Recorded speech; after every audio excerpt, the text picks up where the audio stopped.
ठीक है अजलान। मैं अम्मी को देख कर आता हूँ, फिर बात करते हैं हम। ठीक है अजलान। रेस्ट करो तुम।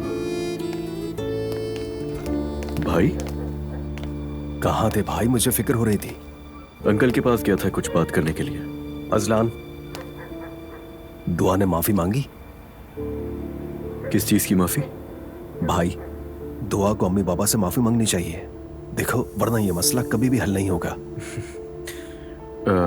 भाई तुम प्लीज बुरा मत मानना, मगर जो सियासत नायला ने शुरू की है, दुआ उसकी चाल में कभी नहीं आएगी। मेरा दिमाग ऐसे मामलात में बिल्कुल नहीं चलता। मगर माँ बाप सबसे बड़ी हस्ती होते हैं, वही बेहतर जानते हैं। तुम सही कह रहे हो भाई, ऐसे ही है। चलो आओ नीचे चलते हैं।